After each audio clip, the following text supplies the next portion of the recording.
Assalamualaikum warahmatullahi wabarakatuh. Waalaikumsalam warahmatullahi wabarakatuh. Alhamdulillah. Mari kita mulai diskusi hasil resum materi, yaitu konsep dasar pendidikan karakter perspektif Islam.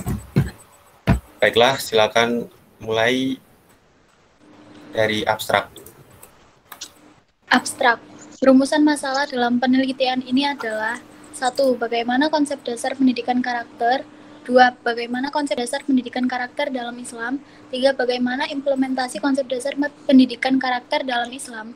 Jenis penelitian yang penulis gunakan adalah Libraries Research Method. Metode pengumpulan data dilakukan dengan tahapan menghimpun atau mencari literatur yang berkaitan dengan objek penelitian, mengklasifikasi buku berdasarkan konten atau sejenisnya, mengutip data atau teori atau konsep lengkap dengan sumbernya, mengecek atau melakukan konfirmasi atau cross-check data atau teori dari sumber dengan sumber lainnya, mengelompokkan data berdasarkan outline atau sistematika penelitian. Selanjutnya, pendahuluan. Tujuan umum dari pendahuluan. Supaya dapat terbiasa melakukan yang baik, indah, mulia, terpuji, serta menghindari perbuatan yang batil, buruk, jelek, hina, dan tercela.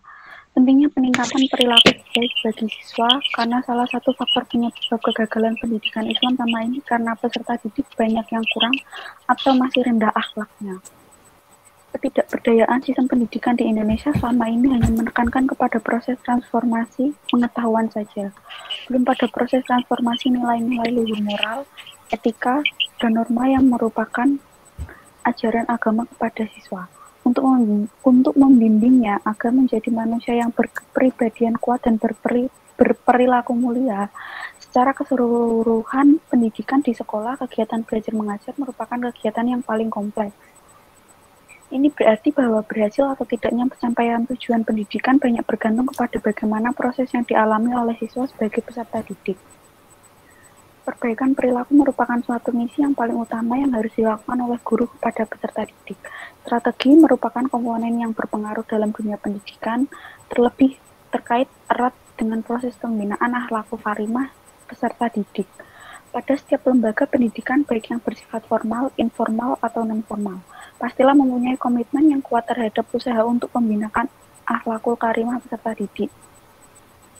Hal ini tidak bisa dipungkiri lagi karena pembinaan setiap lembaga pendidikan yang berkomitmen untuk membina akhlakul karimah pada siswanya tentunya memiliki strategi atau cara tersendiri dalam proses pembinaannya.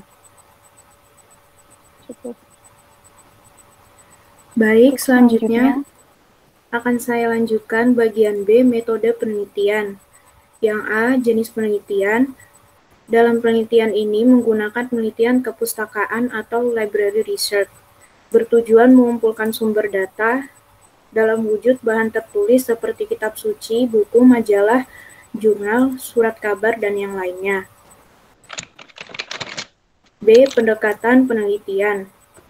Metode yang biasanya digunakan adalah metode yang dikembangkan oleh Jujun Surya Sumantri, yaitu deskriptif analisis kritis. Dia di situ mendeskripsikan gagasan manusia tanpa suatu analisis yang bersifat kritis. Tujuannya untuk mengkaji gagasan primer suatu ruang lingkup permasalahan yang diperkaya oleh gagasan sekunder yang relevan. Metode yang relevan dengan pembahasan antara lain ada metode edukasi, cara berpikir dari pengetahuan atau hal-hal yang bersifat umum. Yang B, metode komparasi atau compare, yaitu metode untuk menarik sebuah konklusi dengan cara membandingkan ide, pendapat, dan pengertian. Selanjutnya, metode deskriptif, memaparkan keseluruhan data hasil penelitian yang diperoleh untuk dibahasakan secara rinci.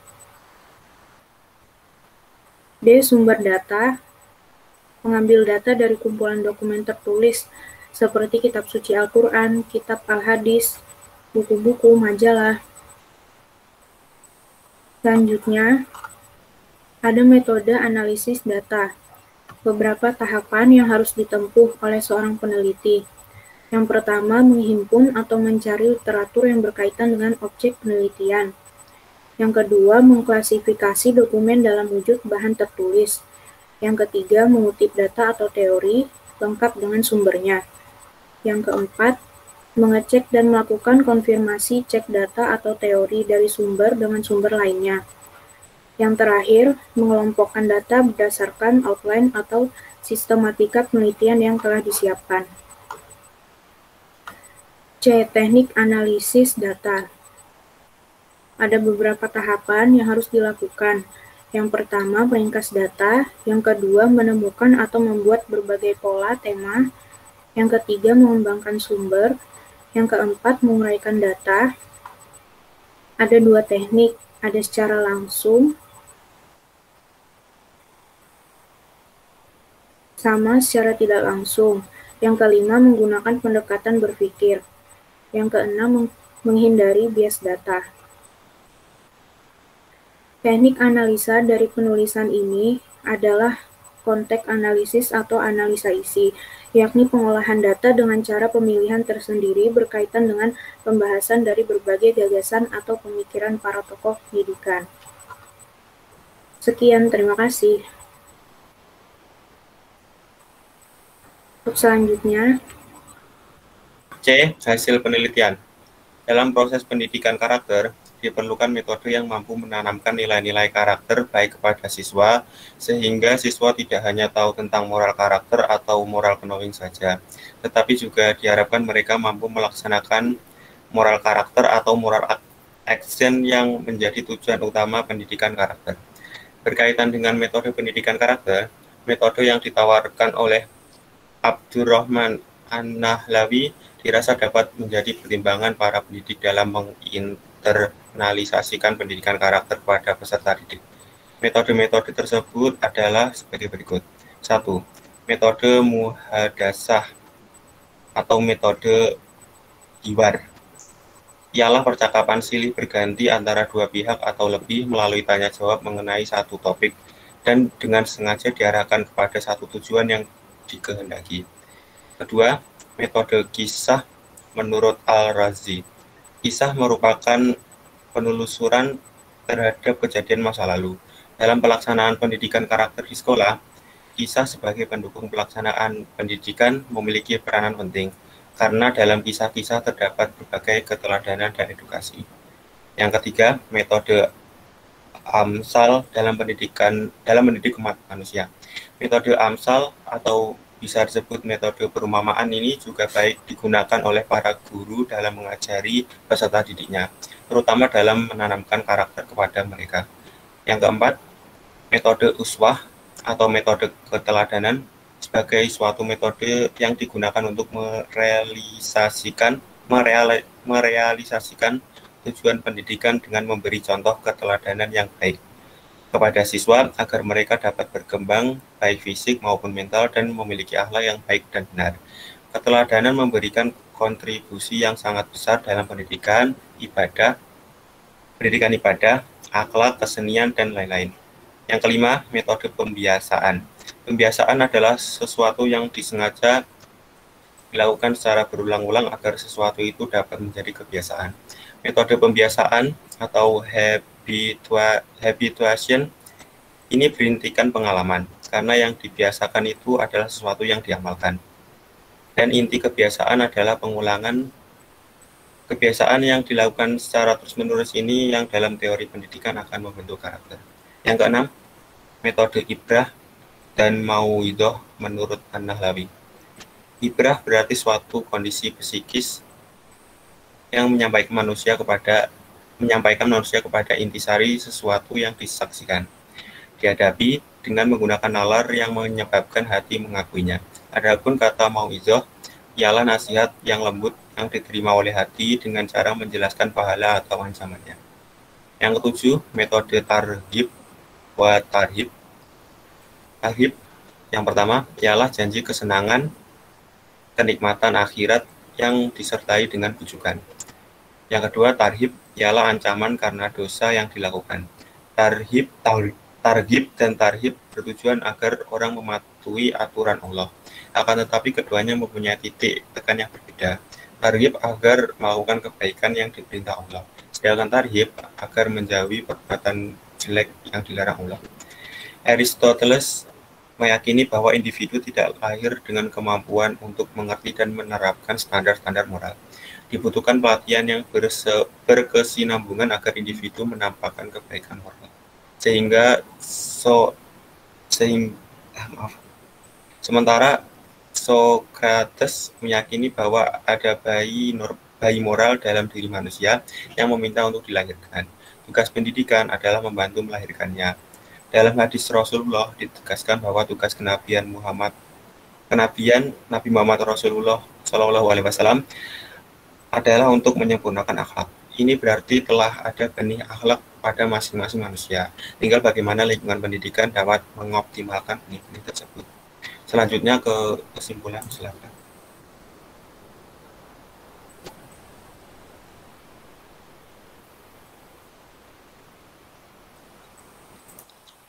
Baik, di sini saya akan menyimpulkan kesimpulan dari teman-teman semua.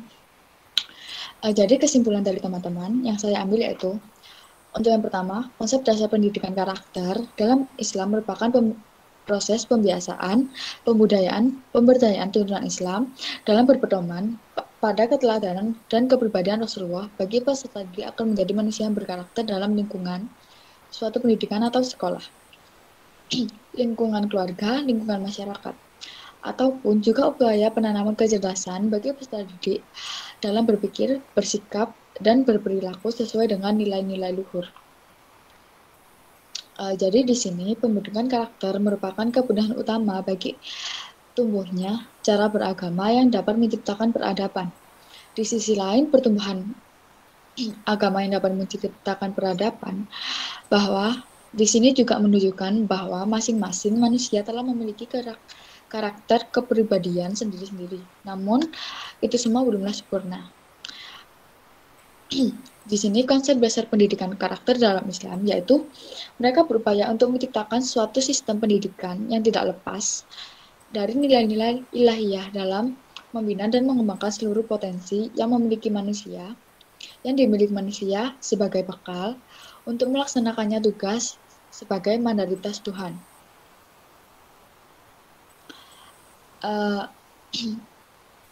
Untuk melaksanakan tugas yaitu antara lain pendidikan kolbiyah, akliyah, yang akan menghasilkan manusia muslim cerdas secara intelektual, spiritual, dan memiliki nilai moral terpuji. Baik tersebut adalah kesimpulan yang saya dapat. Untuk selanjutnya bisa dilanjutkan.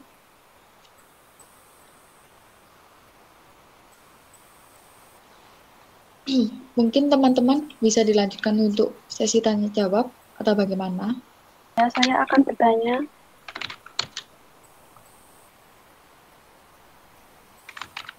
Apakah isi hadis yang memuat informasi bahwa Rasulullah memiliki kepribadian mulia dan memberikan penghargaan yang tinggi kepada orang yang berkepribadian mulia? Silakan saudara yang ingin menjawab. Silakan yang ingin menjawab untuk teman-teman yang mungkin tahu jawabannya. Baik, saya akan menjawab pertanyaan yang tadi. Menurut hadis, Rasulullah SAW bukan seseorang yang keji dan bukan pula bersikap keji. Beliau bersabda, sesungguhnya yang terbaik di antara kamu adalah yang paling baik akhlaknya. Hadis riwayat Bukhari. Apakah jawabannya sudah jelas? Baik, cukup jelas. Terima kasih Kak Nadine. Yuk, sama-sama. Silakan untuk pertanyaan kedua bisa dilanjutkan untuk teman-teman yang ingin bertanya. Saya mau bertanya. Ya, silakan. Jelaskan tujuan spesifik pendidikan Islam. Terima kasih. Baik, di sini saya akan menjelaskan pertanyaan dari Tony ya. Jadi, tujuan spesifik pendidikan Islam yaitu yang pertama, kita menemukan pembentukan kebiasaan yang berwujud perilaku mulia, memiliki kepribadian dan kebudayaan baik. Yang kedua, kita memantapkan rasa keagamaan pada siswa, membiasakan diri berpegang teguh pada prinsip-prinsip perilaku mulia dan membenci perilaku yang rendah. atau biasa disebut perilaku yang buruk. Untuk yang ketiga, kita membiasakan siswa agar mereka bersikap rela, optimis, percaya diri, mereka bisa menahan emosi, menahan menderita, dan sabar. Untuk yang keempat, yakni membimbing siswa ke arah yang sehat dan dapat membantu mereka berinteraksi sosial yang baik, mencintai kebaikan orang lain, suka menolong, sayang kepada orang yang lemah, dan menghargai orang lain. Dan untuk yang kelima, yaitu kita membiasakan siswa bersopan santun dalam berbicara dan bergaul, baik di sekolah dan di luar sekolah. Baik, itu jawaban dari saya. Apakah ada kurang? Apakah sudah cukup? Sudah, terima kasih jawabannya. Baik, terima kasih. Selanjutnya ada yang bertanya lagi? Baik teman-teman, saya di sini akan memulai pertanyaan, ada sebuah pertanyaan, yakni apa saja sih metode yang ditawarkan oleh Abdurrahman An-Nahwi yang dirasa itu dapat mempertimbangkan para peserta didik untuk menginternalisasikan pendidikan karakter pada peserta didik. Baik, itu tersebut pertanyaan dari saya. Mungkin bisa menjawab teman-teman. Baik, saya akan menjawab pertanyaan tersebut. Jawabannya 1. Metode muhadasah, 2. Metode kisah, 3. Metode amsal, 4. Metode uswah, 5. Metode pembiasaan, 6. Metode ibdah dan mu'idzah, 7. Metode targhib dan targhib wa tarhib. Baik, apakah cukup jawabannya? Baik, untuk pertanyaannya saya sudah cukup jelas. Terima kasih. Terima kasih. Untuk selanjutnya yang ingin bertanya, silakan. Saya ingin bertanya, bagaimana cara penggunaan metode AMSAL? Baik, saya akan menjawab. Yang pertama, mendekatkan makna pada pemahaman. Yang kedua, merangsang pesan dan kesan yang berkaitan dengan makna yang tersirat dalam perumpamaan tersebut, yang menggugah dan menumbuhkan berbagai perasaan ketuhanan.